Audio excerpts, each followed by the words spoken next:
I think the best marketing presentation videos out of Artist Studio before I move out, I'm still moving out since August, are in this dirty studio. So yes, in my new place, presentation videos will be neat, just like in a gallery.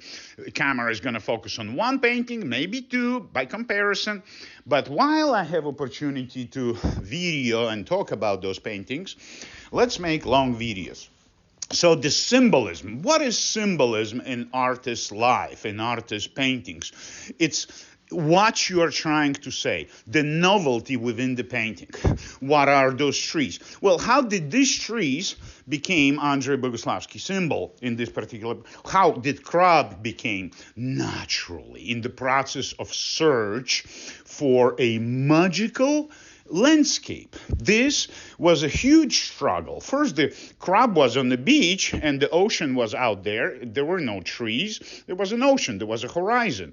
So evolution of this landscape. And now the land is there, some kind of pink flowers. Then the beach, very thin, very fine beach.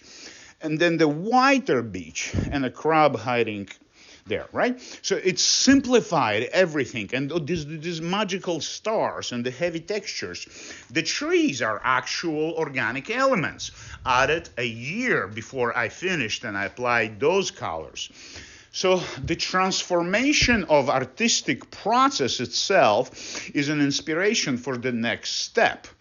So the decision to put pink sky is not necessarily there at the beginning of the painting, but it's there at the end of the painting, when I decided that this specific purple, pink, reddish, oranges next to very thin watercolor effect of green is very well set. And all of these colors back here, down here, all these grays, heavy browns, grays, they're not even browns, silver, lead, this heavy ocean, and these hidden textures, coins.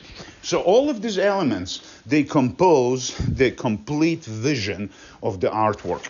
But it might take years. It might take years of transforming particular ideas this artist has between simplification of the landscape or adding new elements. The painting is not finished until the artist says the last word. It's finished, right? So I am saying I don't have anything to improve in this painting right now. But maybe a couple years will go by and I'll decide that these nails and spoons and this bowl have nothing to do with my vision. But right now, everything is working just fine, in my opinion. You understand? It expresses everything I'm trying to say. The constant change within the landscape, within the life itself. So this is what my artwork needs to reflect primarily. So no matter how complex and how heavy of ideas the artwork might be carrying, this smoking sky, I think it worked out perfectly. So a little bit of smoke in my paintings brings out something that cannot be done with a brush, and it stands out by very idea. It creates a different space, you see?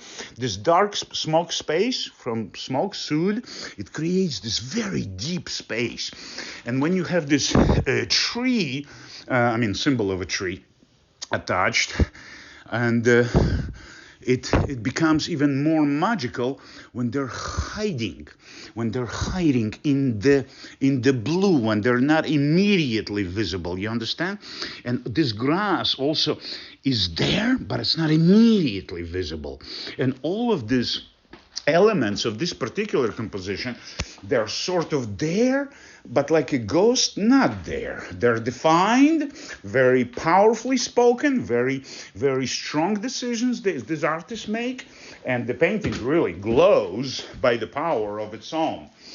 Here's another example, another landscape, another simplification of all the elements and bringing it to existence with the power of color. Just color, just blue sky with this cream clouds and this bizarre ocean made of strokes and like Jackson Pollock lakes, and then the graphite And that's it. But yet, the complexity of those colors, you see, the color variations, a little bit green, more blue than here, it creates space itself. The cloud is made this way, that is closer over your head on the top and further away by the horizon. You understand?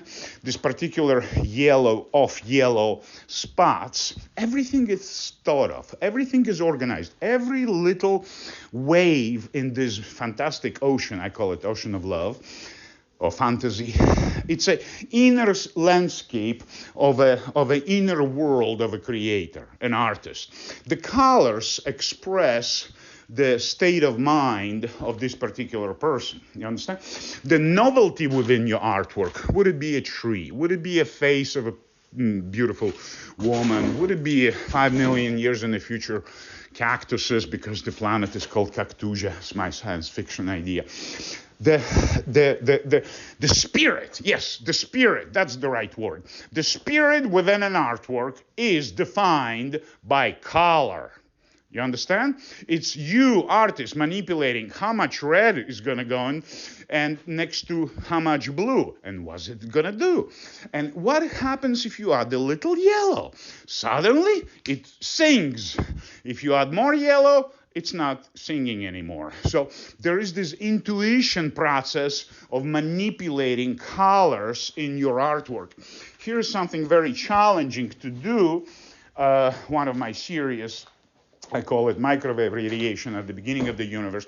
Sold out. I have only 3 left. So what it is, these are different groupings of colors manipulated by little dots. And there are thousands and thousands of little colors. But when you back up, the color groups, they assemble, self-assemble. Well, it's managed by me. Self-assembled in color groups. And some of those paintings are more bluish, some are more reddish, some are more orangish, and they can be exhibited any side up.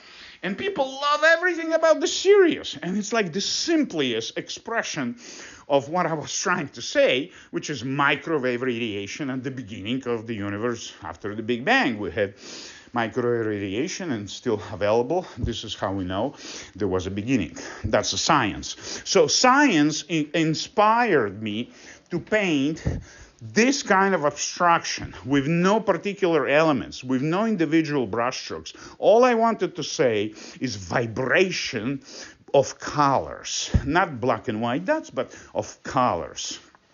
And there are more and more paintings to talk about.